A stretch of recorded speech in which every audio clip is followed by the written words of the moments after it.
Hi friends, మనసుకి నచ్చిన భాగస్వామితో జీవితాన్ని పంచుకోవాలని అందరూ కలలు కంటారు కదా.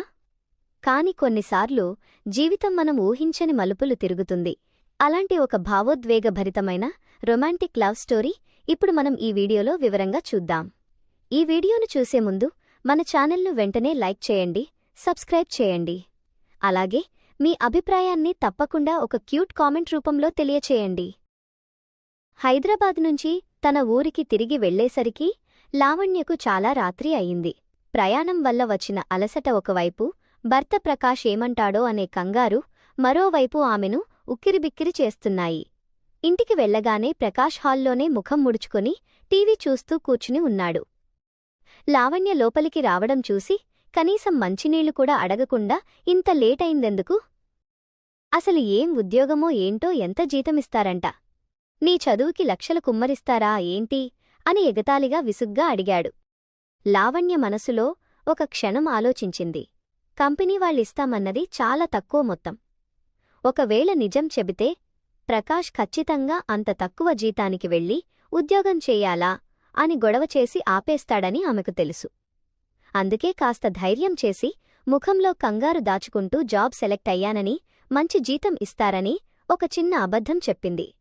ఆ మాట వినగానే ప్రకాష్ మనసులో లెక్కలు మొదలైనాయి. తన మగాడి అహంకాన్ని ప్రదర్శిస్తూ పెద్ద మనుషుల తరహాలో ఆంక్షలు విధించడం ప్రారంభించాడు. రోజుకో హోటల్కి వెళ్లి బయట తిండి తినకు, డబ్బులు దండగా రూపాయి పొదుపు చెయ్యాలి అని హుకం జారీ చేశాడు. పాండు మాటలు వింటుంటే లావణ్యకు లోపల నవ్వాలో ఏడవాలో అర్థం కాలేదు.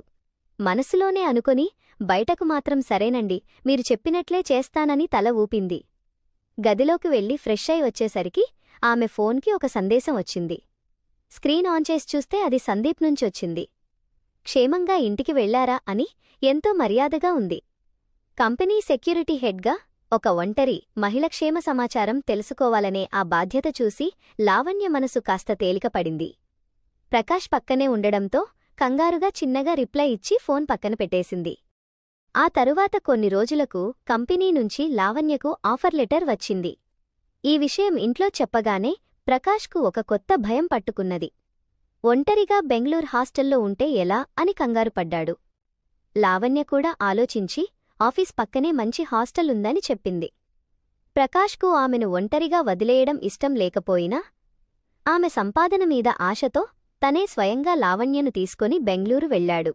హాస్టల్లో జాయిన్ చేసి ఊరికి వెళ్ళిపోయాడు. ప్రకాష్ వెళ్ళిపోయాక లావణ్య మనసంతా ఒక రకమైన స్వేచ్ఛతో నిండిపోయింది. రూంలోకి వచ్చి ప్రశాంతంగా ఉంటూ సందీప్కు మెసేజ్ పెట్టింది. అలా ఇద్దరి మధ్య మాటలు మొదలయ్యాయి.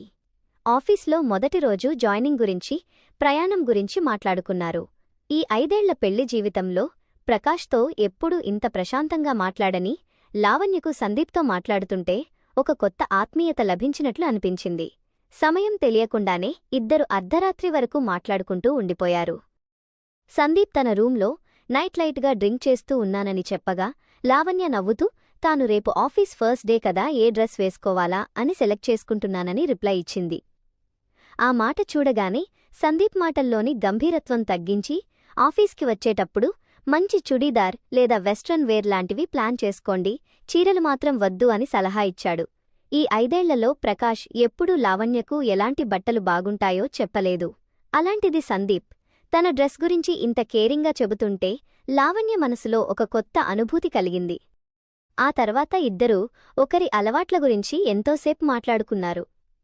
ఆ రాత్రి చాటింగ్ అలా కొనసాగుతుండగా సందీప్ సరదాగా నాకు పార్టీ ఎప్పుడిస్తున్నారు అని అడిగాడు. లావణ్య ఆశ్చర్యపోతూ పార్టీనా దేనికి అని అడగగా ఆ రోజు గేట్ దగ్గర హెల్ప్ చేసినందుకు అని నవ్వుతూ పంపాడు. ప్రకాష్ చెప్పిన పొదుపు లెక్కలు గుర్తుకొచ్చి లావణ్య కాస్త వెనకడుగు వేసింది. కాని సందీప్ పెద్ద హోటల్స్ ఏమీ వద్దు, జస్ట్ ఒక మంచి రెస్టారెంట్లో బిర్యానీ తినిపిస్తే చాలు అనడంతో ఆమె సరేనని ఒప్పుకుంది. మరుసటి రోజు ఉదయం లావణ్య నిద్రలేచి సందీప్ చెప్పినట్లే ఒక మంచి చుడీదార్ వేసుకుని అద్దంలో తనని తాను చూసుకుంది. ఈ 5 ఏళ్లలో ఎప్పుడూ లేనంత కొత్తగా, అందంగా కనిపించింది. హాస్టల్ నుండి బయటకు వచ్చి ఆఫీస్ గేట్ వైపు నడుచుకుంటూ వెళ్తుండగా డ్యూటీలో ఉన్న సందీప్ ఆమెను గమనించాడు.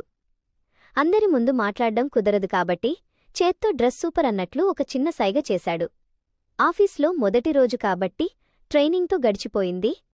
సాయంత్రం 6 గంటలకు లావణ్య హాస్టల్కు తిరిగి వచ్చేసింది. రాత్రి 8 గంటల సమయంలో సందీప్ నుండి మెసేజ్ వచ్చింది.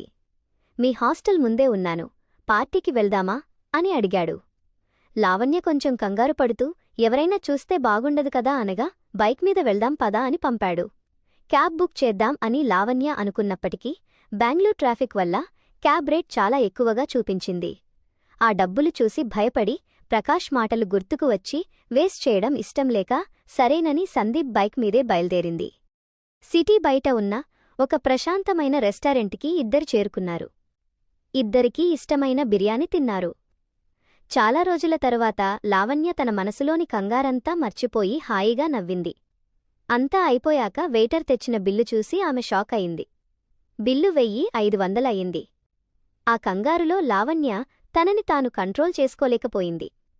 ప్రకాష్ పెట్టిన ఆంక్షలు, తన కుటుంబ పరిస్థితి, పెళ్లైన 5 ఏళ్లైనా పిల్లలు లేకపోవడానికి గల అసలు కారణం ప్రాదేశిక బలహీనత అని తన మనసులోని ప్రతి ఒక్క వేదనను కన్నీళ్లతో సందీప్ ముందు పెట్టేసింది. లావణ్య బాధనంతా విన్న సందీప్ జాలిగా చూస్తూ తానే ఆ బిల్లు పే చేసేశాడు.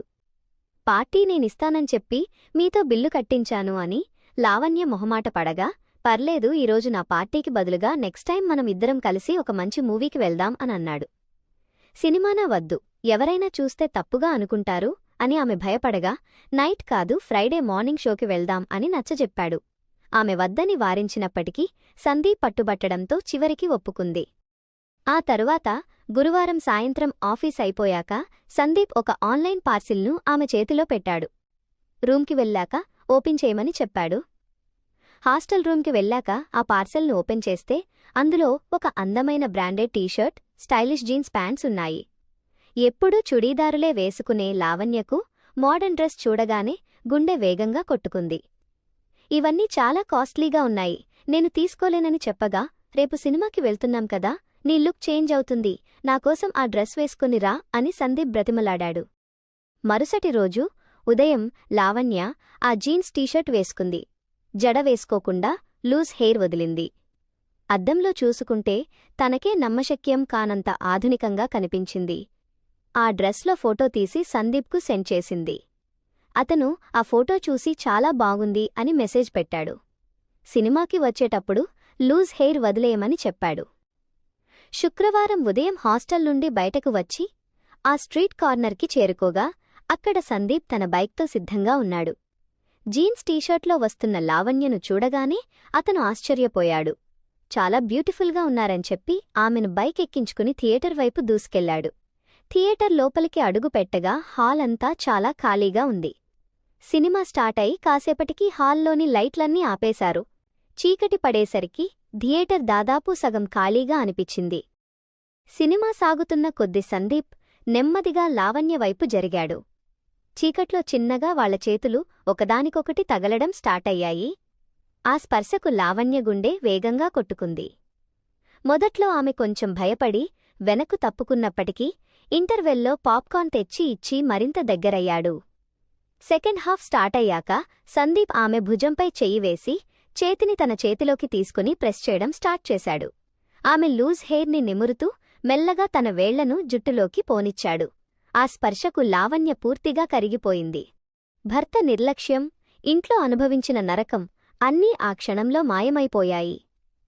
సందీప్ మరింత దగ్గరగా జరిగి ఆమె ముఖాన్ని తన వైపు తిప్పుకుని ఎంతో ఆరాధనగా పెదవులపై ముద్దు పెట్టాడు. లావణ్య కళ్ళు మూసుకుని ఆ కొత్త ప్రపంచంలో తనని తాను పూర్తిగా మర్చిపోయి ఆలింగనంలో ఉండిపోయింది.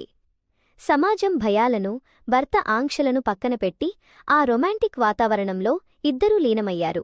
సినిమా ముగిసే వరకు ఒకరి చేతులు ఒకరు పట్టుకుని కూర్చున్నారు.